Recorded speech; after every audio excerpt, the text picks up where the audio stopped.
Hi, beautiful people. Welcome to Ep.7 of On the Laulau with me.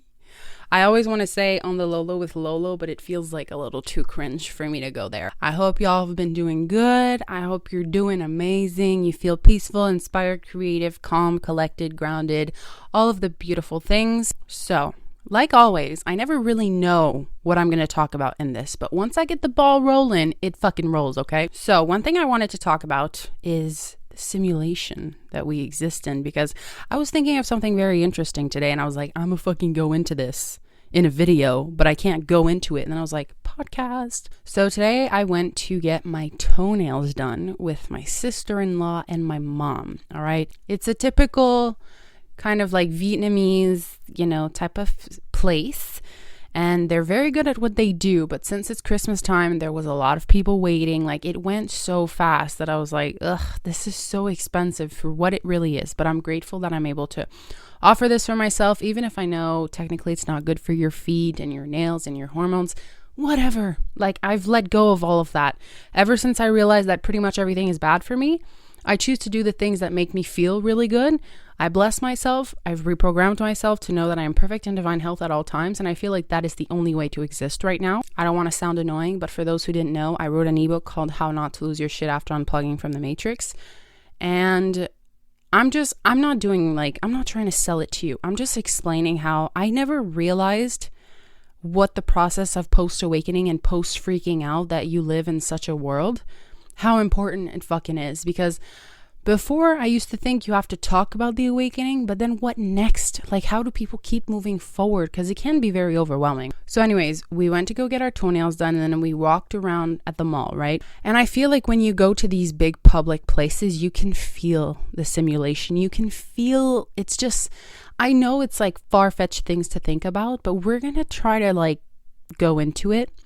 So I was looking at the restaurants in the food court, and then I was like, do you really think that there's a human being who told itself, I'm going to go drop my CV, my resume, at this like hot dogs and French fries restaurant in the shittiest mall?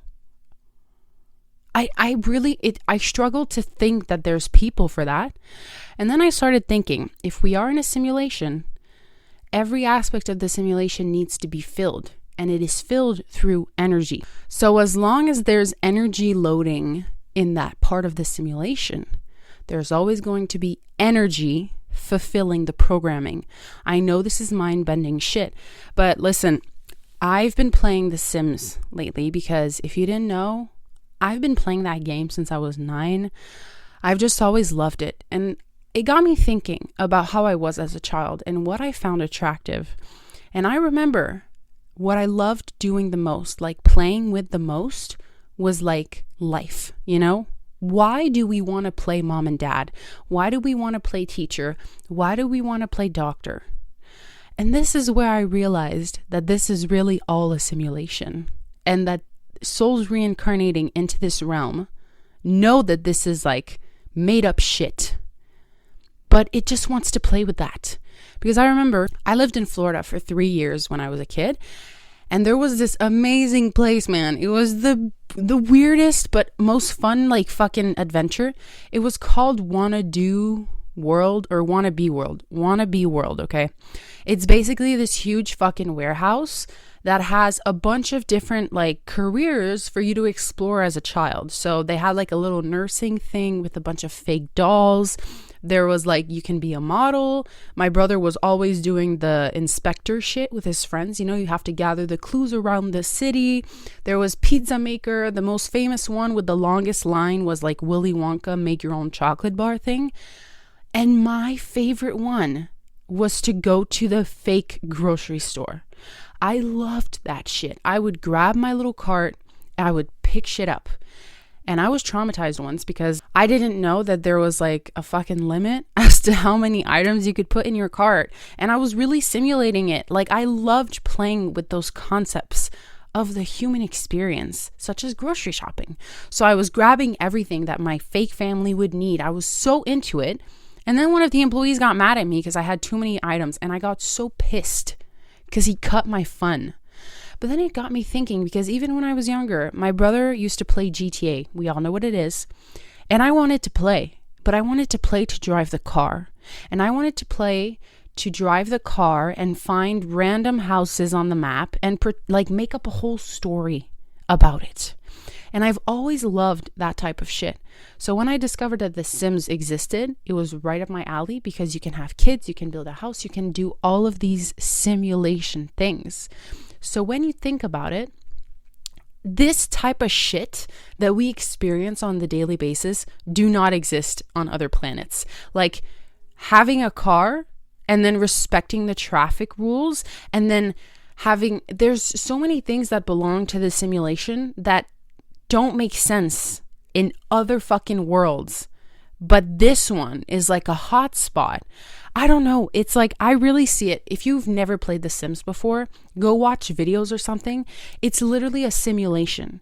And it literally shows you by playing this game that we're in a computer program. Because like in the Sims game, I cannot do something that has not been programmed into the game. Does that make sense? So it got me thinking, because I've been playing The Sims recently. I don't know why. I haven't been able to play for a few years because it just felt so fake and like just repetitive to me and not fun. But lately I've been playing because I've been playing this big family and there's like a lot of things to take care of, and like, I don't know. I'm just into it. It's probably a phase that's going to die down, but for now I'm really enjoying it because I feel like a little kid. Like I wake up in the morning, I'm like, I can't wait to play Sims tonight, but I'm going to do everything I have to do first. But anyways, I know a lot of people are like shitting on video games, and I totally respect that, but to a certain extent, if like you enjoy it, and if you're such in a high state when you're playing that game and you're just like so happy and joyful, I feel like that's a much better state to be in than watching a TV show that's going to make you either scared or on the edge, or do you know what I mean? So like whatever calls you, that you enjoy, that like you're in a good state of being, even if you might not determine it as productive, I highly suggest you let yourself do that once in a while. But to return to the whole simulation thing, I was just looking at all those employees working at the mall, and I was like, you guys cannot all be real. Like, I know if you go up to the person and you ask them their name and their story, they have one. But what if that aspect of the simulation doesn't have a story up until you go talk to them? Does that make sense? We all assume that everyone's alive, everyone is like doing their own shit. But like, this is where the NPC concept comes in, because in The Sims, there's a bunch of Sims, like people that show up, like they just spawn, like they shit out of nowhere. And that it gets me thinking, because then you go into all of these public places and you see all of these people, and are you guys all really real? Do you all really have a soul? Or all like, are there just filler items to like fill up the simulation, but not all of them exist? And if everything is like a projection of your consciousness, does it only exist when you place and focus your consciousness onto that aspect of the simulation? Like when you think about it, let's say you think about where you live, how many fucking McDonald's are there? Like that's about 20 to 25 employees per McDonald's. Are there really 20 to 25 people, real people in each McDonald's? Like it's when I start thinking about this shit, it's like, it's crazy shit. But then it's like, do they all really exist? Or are they just filler items? Anyways, I just wanted to cover that because I've been thinking about that for a few days, and I'm like, what the fuck? Like, you know, when you're out in public places and you look at people and you're like, do you even exist, or are you just existing to fill the space? Does that make sense? When you go to the gym, you see people who literally look like they're running on a program. They literally look like they're operating like a fucking computer. You wonder if there's something in there, you know? And I'm not trying to be a bitch or like shit on anyone, but it's just, is anybody else having these types of thoughts? I know you are, okay? Yeah, I just wanted to tickle your brain a little bit with that one. But I think last week I watched the famous shit ass Leave the World Behind movie because a lot of you guys were asking me to. It was honestly a waste of my time, honestly. Like 2 hours of just stupid shit. And I was already, obviously, you're looking for the code, like the subliminal messaging. You're looking for the little hints everywhere that they've put You know, they were showing the emergency broadcast system, which is going to happen. But the point of including this in this movie was to scare people so that when it does happen, it means there's a war coming. There's something really bad coming. Like, it's true. We are going to be wiped from the internet for a few days and there's going to be no communication. But it doesn't mean, it literally means the whole opposite of what the movie was portraying. Because when you see the emergency broadcast system, it basically just means that like the light has won. And like they have to present a final event that is going to not shock people, but is going to be so big that then they can start slowly revealing everything that has been. Because think about it. If you take an entire population who has been like so deeply programmed to how the world really functions, and then you just come in and you crumble their whole perspective of reality, it could create a fucking mess, you know? First of all, people mad. Do you know how many people are going to be fucking frustrated when they realize that like they've just been paying empty taxes? It hasn't been going to anywhere. Their name isn't even real. Like, it goes so far as to how they created this slave system. A lot of people are going to be enraged when they realize this. So it could be chaotic. I'm not saying it's going to be like post-apocalyptic and like all this crazy shit. But I definitely think that like during this transition, you know, and if you have no idea what the fuck I'm talking about, basically, if you didn't know, there's like a bunch of evil shit that's been happening on the planet. And right now we're being liberated from that. So even if it doesn't appear that way, like it literally started 3 years ago when they introduced the pandemic. And that was like all the proof you need to know that there's something going on, because they literally brainwashed people into fear in wearing masks and getting the you know, thingy, which we're not going to talk about because it's old news. But I do expect that there's going to be another event that's going to hit within the next few weeks, guys. Like, this isn't going to happen in 2 years. And a lot of people think that it's really far away, but it's really not. And I'm curious, have you been feeling an energetic shift? Because I feel like I'm not grieving the old world or the old way of living, but I'm definitely saying goodbye to it. It's as if I'm enjoying my last moments in this old way of being, because I know that once this transition starts, there's no going back.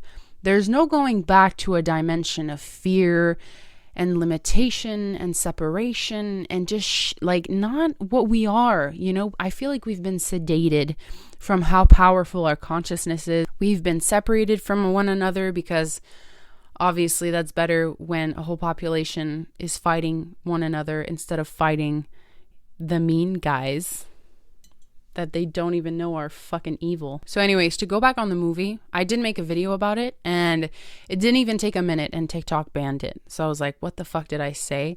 But I did say like, oh, Obama and his clone, the evil cabal that runs the world, shit like that. If you've gone into the rabbit holes of the whole like satanic agenda, don't be surprised when they put it in your face. Like it has never been so much, like it's so displayed right now through the music industry, through movies. It's so obvious at this point. It cannot be surprising. It's as if people who have gone into the rabbit holes and know about all of this are like surprised. We know that this is what has been going on. And I feel like the part of being a conspiracy theorist that is the most infuriating is that you see things that other people do not see, and you have kind of an open mind that sounds so fucking insane to other people. It literally sounds insane. And when you think about it, we would have to be fucking masterminds to imagine this type of shit. Like, seriously, there's people who say like, oh my God, you're so crazy. Like, how could you think something like that exists? What, you think I made it up? You think I took time out of my life to make up this whole thing in lies and like try to find a different route? No. I'm trying to show what has been like what's actually fucking real. But honestly, if you would have told me 2 years ago when I started my TikTok account that I was going to build an audience of over 100,000 beautiful people who all believe in this transition, who are all like-minded, spiritual, open-minded, I would have laughed.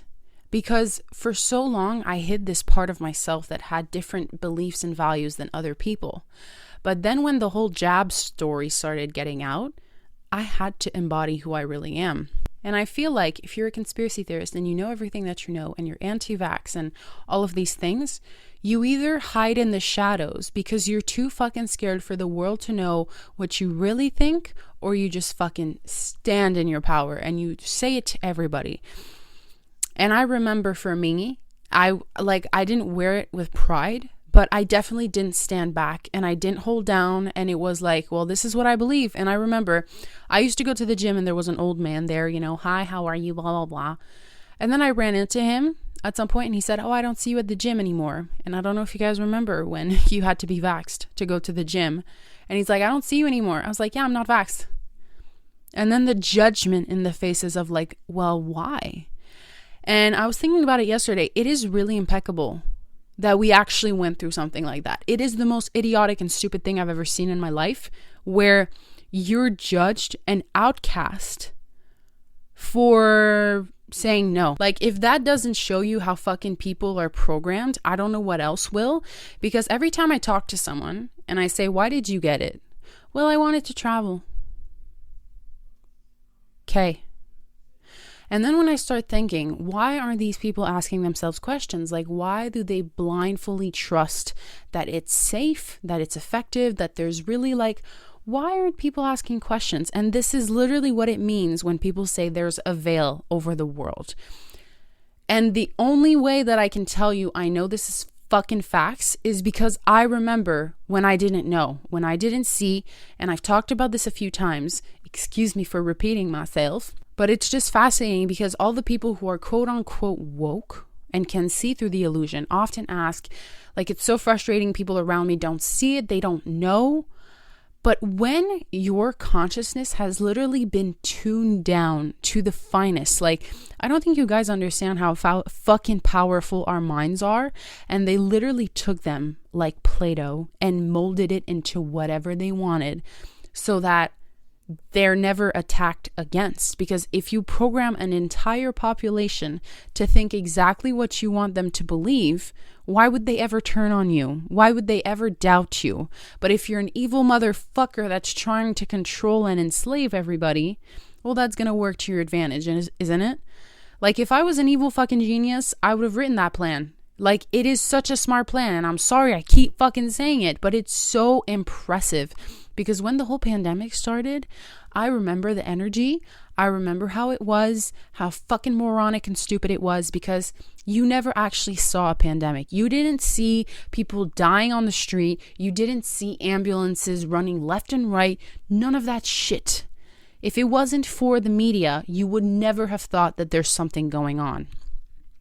It is so fucking impeccable how they can manipulate an image, and through imagery, they can control your nervous system and put you in a certain state of being, which is going to alter your vibrational frequency. And that fear can create dis-ease in the body.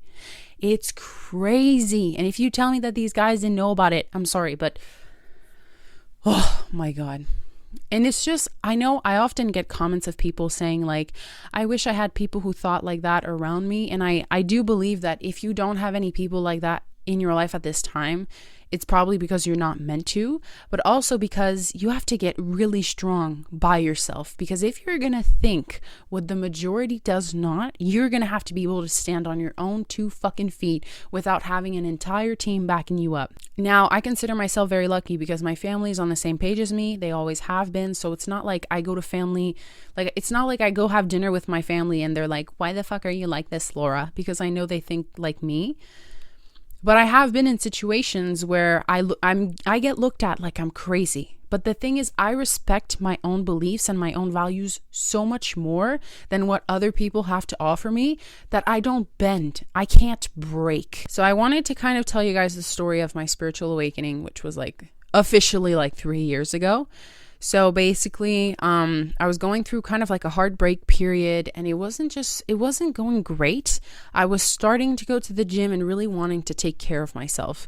And then I remember I started watching this guy called Kyle Cease, and I really liked his content, and it was a lot of like spiritual stuff, some psychological stuff. And I just was interested in learning like how our minds are, how we get so attached to our traumas that they create patterns in our life and they keep living it out every day. So anyways, So I started really watching that. And then he said, if you meditate for 1 hour every single day for a year, your life is going to change. And I remember at that time wanting so many answers about myself. Like, I didn't know what I wanted to do career-wise. I didn't know, like, I would have wanted to be inspired and create things, but it just wasn't coming to me. So I was like, you know what? I'm going to meditate every fucking day for a year, and I'm going to see how it goes. So I started doing it, and I remember one of the first times I ever meditated, I sat crisscross applesauce on the carpet in my room. And I think I was like 5 minutes in, my whole body started getting so hot because, oh my God, you're asking me not to move. And oh my God, I just want to move. It literally felt like torture, but nothing was happening to me. I was literally learning, I was getting to know my mind. But we never stop and listen to our mind. That's the thing about people. I've suggested to so many individuals to start meditating, and they literally don't understand the point of it. And for me, I think the biggest part was to just be able to like sit down and offer some time to my physical mind to run freely. Because if I don't do that, it's going to hammer me all day long with anxiety, with thoughts that I'm not even aware of, with thoughts that I'm constantly thinking that are creating my reality. Because once you become really good at identifying your thoughts, you start choosing which fucking thoughts you focus on. You know, like if you're always thinking thoughts of lack and you're not able to catch them, and you think thoughts of lack every single day, every hour of the day when you're driving your car unconsciously, people are not even aware of what's happening in their brains. So meditation for me really allowed me to be like, what the fuck is going on in there? And the days I meditate, man, oh fuck, it feels so good to just like chill, not have to do anything, not have to judge anything. You observe the thoughts, you welcome the thoughts, and then you bring yourself back to the present moment as much as you can. I always have a fan on in my room, so I always try to like put my focus back on the fan. But man, so I started meditating every single day, and then something within me said, you should stop using social media for a month. And I really was curious, like, oh my God, when you get those little ideas of things you should do that you get scared, should I do this? Oh my God, fuck, what happens if I do this? Most of the times you should. Most of the times it's trying to offer you something. So I made the decision to cut off social media. The only thing I kept was like YouTube. But like no Instagram, no TikTok, no Snapchat, nothing. Because I was going through a heartbreak. So every time I was posting a story, I was looking to see if the guy had seen it. I was always thinking about this guy. So I was just like, I need to get away from this. Like, what can I do? So when that idea presented itself to me, I was like, okay, fuck it. And I remember documenting the whole thing, and just, there were days I was so fucking bored. But it was becoming familiar with the feeling of boredom and not trying to change it. Because with this overstimulation that we experience, and like unfortunately I've kind of reverted, and I'm trying to be more aware of it, but you know when you have 2 seconds in between, like, okay, let's say you were talking with your friend at a coffee shop, but then they go to the bathroom, you're immediately going to check your phone instead of just sitting with yourself and like being there, right? We're always like looking to fill in those little creeks of boredom where nothing is happening. Why? Holy shit, we're becoming so dependent on stimulation. So anyways, started meditating. There was the lockdown, so I couldn't go to the gym, but my brother, luckily, thank goodness for him, bought equipment. So we had equipment in the gym. I would work out every day, and I was doing good stuff. You know, I was taking care of me, and I had such a glow up on the outside because I was finally taking care of my inner self, and it felt so good. And that's where I started realizing like how the human actually works, but like on a deep spiritual level. It is so fucking fascinating, you guys, how things happen to us. Our nervous system remembers, our emotional system remembers, and in those moments where we did not have the capacity to process the emotions in that moment, we store it. We store it within ourselves, and every single one of our cells remembers. So we walk around with this energetic density and we recreate it. We attract situations that trigger it. And then since we don't know about all of this beautiful process of creation and liberation, we blame it on the external. For the longest time, you guys, I wanted to have a boyfriend. Like, I was so looking forward to having it. I would victimize myself. Like, when I saw people in happy relationships, it gave me the ick because I was like, oh, why not me? You know, all of this type of shit, when it's always trying to show you something towards yourself. Now, I do consider myself as a person who is fully capable of being on their own. I've said this a few times already, but I was always the type of child where I preferred playing by myself than playing with friends I didn't really like. So when I liked you, you know, like I love bombed you and you were my best friend, and like, you know, I was really into it. And I think that was a trauma response. Like, I have to suffocate you because I'm scared you're going to leave, but then they end up leaving anyways. So I think that by showering them with love, showing them how attentionate I am towards them, and, you know, just doing little attentions. Like, I did so much for my friends, you guys, and none of them are in my life anymore, which is totally fine. Like, I'm fine with it now.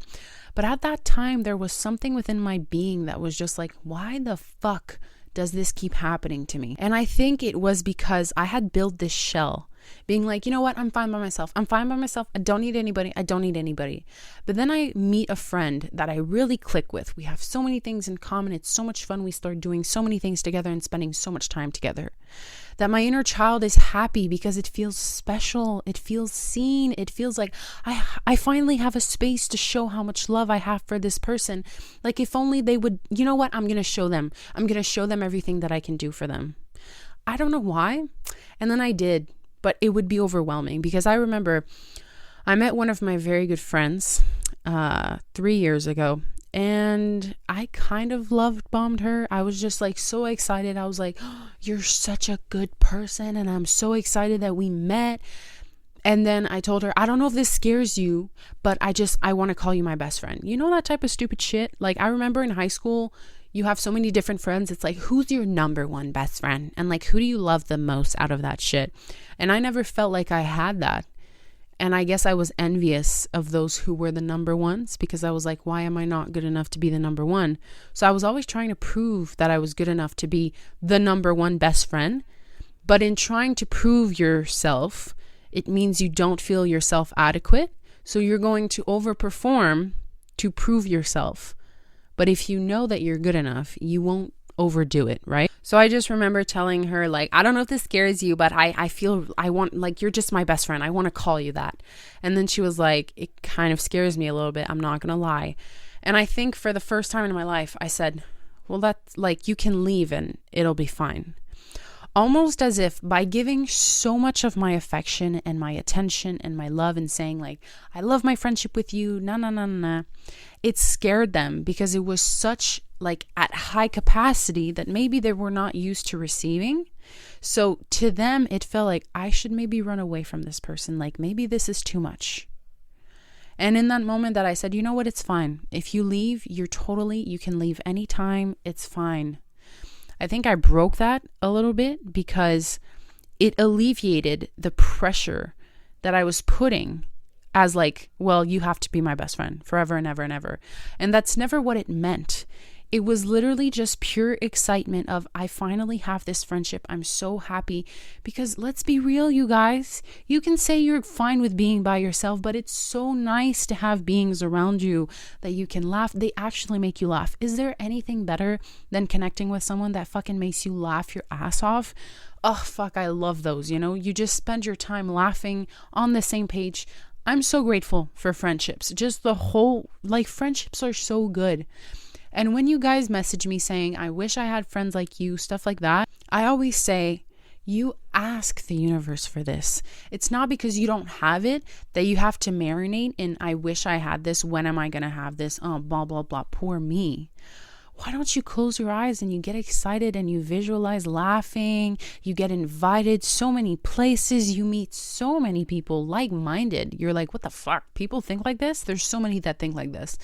And you just relish in the idea, in the emotion of having all these friendships, instead of just crying that you don't have any. So as a child, I got used to being by myself, but to protect myself from my own loneliness. So when I started experiencing friendships, I was really, really, really excited. But I'm super, super grateful that I got so confident and comfortable in being by myself, because I'm not saying this from like my cocoon perspective. I'm saying this from like, I'm standing tall, but I'm really proud that I love myself so much. I love spending time alone with myself. I'm never, you know, because I know I've met people who literally cannot spend a minute by themselves. Like there always has to be someone around. There always has to be something going on. So I'm extremely grateful that I can just tend to the connection with myself and not feel like I'm like, oh, nothing's going on. I'm just alone with myself. What's going to happen? What's going to come up? I'm scared. I have to distract myself with a friend or something or a plan. I'm just so comfortable with myself. And I feel like it was really, really necessary for the role I was going to play, which is now talking about the matrix and consciousness and the whole transition that's going to happen on the planet, because this type of shit sounds so crazy to any average human being that if you're not confident and so grounded and rooted in what you believe, like I've posted videos where I've gotten a lot of hate and it got to me. And my brother would just say like, Laura, I love you, but like, this is some tough shit, you know, like I know you say you can take it, but you know, so it builds you because when you talk about these things, you need to be fucking ready for people to come at you and disagree. You need to be ready when people are going to look at you a certain way. You have to be so, like, you have to know yourself so much more than the external. So anyways, I was pretty used to being by myself on my own. And then I got a job at Starbucks, all right? And I don't know what was wrong with these fucking employees, but they just made you feel like scum, you know? Like when you start working at some place new and they make you feel like you have to earn their respect. That's what was happening. And at that time I was making YouTube videos and I was starting to do like fitness stories on Instagram. And that's what I always had wanted to do, right? And someone had told me that they were making, like, the popular gang was like making fun of me for doing that. I don't know if that's actually true or that person was just trying to stir some shit up. But eventually the popular gang started being my friends because I was so confident in who I was that I was like, you know, eventually they got to know me and they were like, oh, she's pretty cool, blah, blah, blah. In that phase that I built those friendships at Starbucks, I was in my gym rat fitness phase. Like I was posting stories about my workouts, about my proteins, about my macros. Like I was that girl, okay? I needed to go through that. So people liked it because I wasn't challenging any of their points of views, any of their perspectives. But I was still an anti-vax. I was still a conspiracy theorist. I was still in all of those things. But since I wasn't wearing it proudly, well, it wasn't triggering anybody until it came to a point where I was going to be fired for not putting the mask on my nose. And I had asked the universe 2 weeks before that event to please bring me out. I'm done with this. I'm so grateful for what it has brought me, but I'm over it. So it took 2 weeks and then eventually everything started falling into place. And Starbucks was being extremely rigid with their rules. So it was like all employees need to wear their masks on their nose. And I said no. So the first day that I showed up and then like the supervisor was like, you need to wear your mask on your nose. I said, I'm sorry, I can't. And then she was kind of like, well, what do I do? So she called the manager and the manager said, well, you have to ask her to leave. I was like, okay, like, I'm not scared. You think I'm scared to lose some job for this shit? Like, it's my values. It makes no sense. Like, I'm not going to just do it because like, it makes no sense. I can't, I'm sorry. I really can't. And I had another guy friend that was working there. And with the same beliefs as me, we both got fired because we both said no. So that was pretty cool that I wasn't on my own. But I know that even if I was alone, I would have done it because it's like, why would I do something that someone else is telling me to do when I know that it makes no sense and it's not true and it's stupid and it makes no sense, you guys? Like, I'm not going to get into it, but masks are completely fucking useless in protecting yourself against a fucking virus that it doesn't even exist. It's the cold, okay? Let's not go into it because I'm going to get into it. So anyways, I got fired from that job. And eventually, like, you know, I started wearing my beliefs proudly. Like I was posting conspiracy stuff on my stories, which I had never done before, which people who were following the fitness Laura really didn't like. And I don't blame them because that's not what they were following me for. They were following me for just like this girl who's working out. She has like cute gym outfits, all that stuff. And then all of a sudden I was talking about like Satanists doing rituals and shit. And they were like, what the fuck is this? So when I started embodying my conspiracy theorist side, my values, my beliefs, a lot of people fell away. And you have to be ready for that to happen. You have to be willing for that to happen because as much as it sucks, because there's so many people from my past, like I don't have many people left from the past, okay? And a lot of people I think are attached to the image people have of them, how they're perceived, right? Like I don't really want to talk about my beliefs because I don't want people to see me as someone crazy.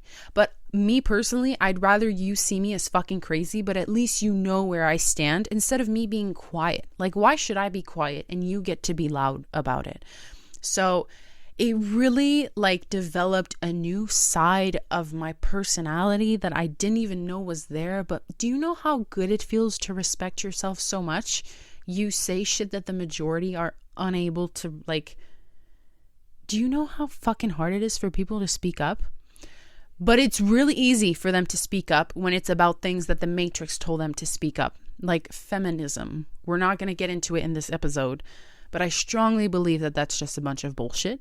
Like men and women like are equal, but they're not. They're equal as individuals. They're both representations of consciousness, but man, we don't have the same shit to offer. Like, I'm not saying I'm better than a man, and a man is not better than me. But if you ask me if I'm better at going on a battlefield and fighting, yeah, the man is better than me 100%, because he's fucking genetically built to fight. I'm not.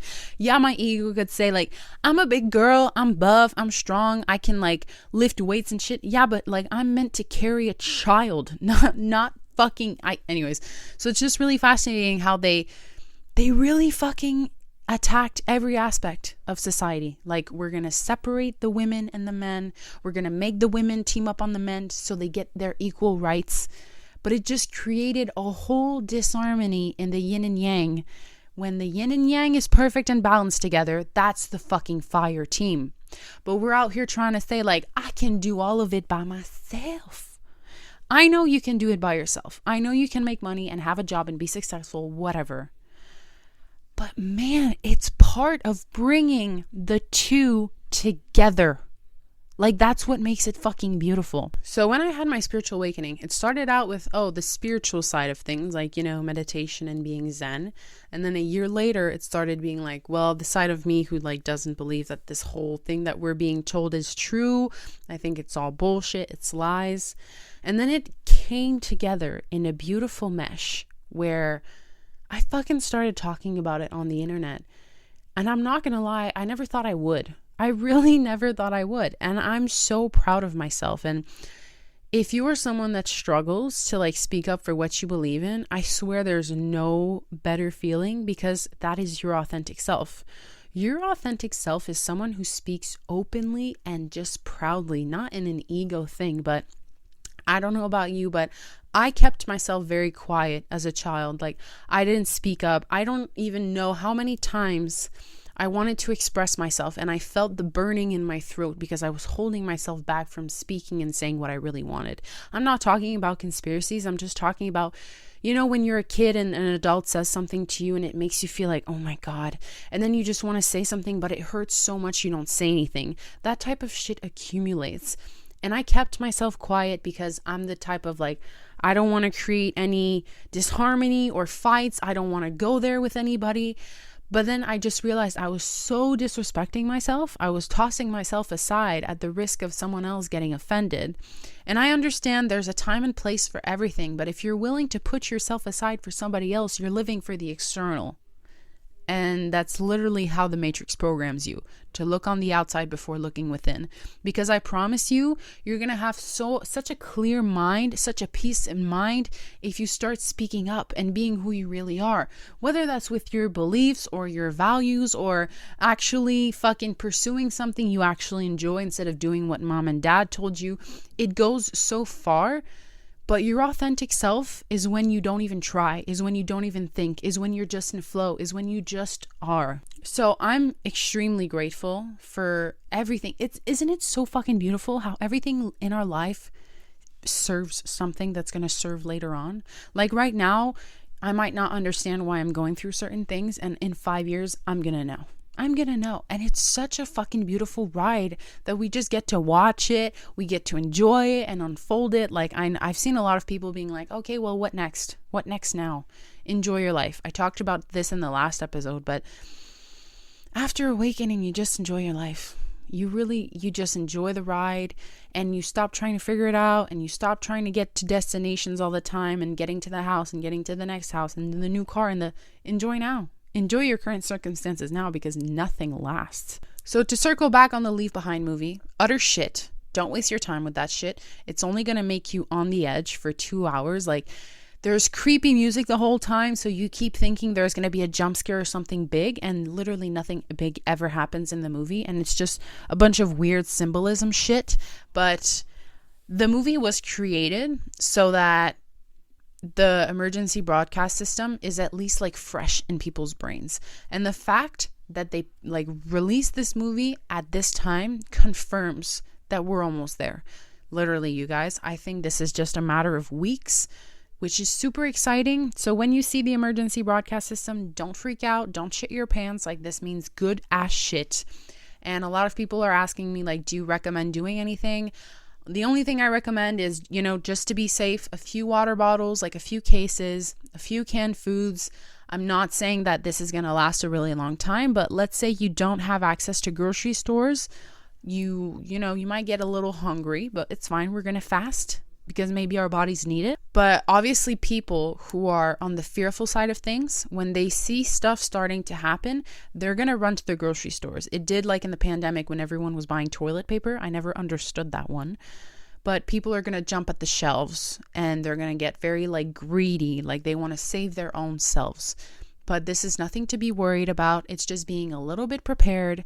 But we're supposed to have electricity. There's supposed to be power. But let's say there's not. Maybe a few fire logs. Maybe, something like that.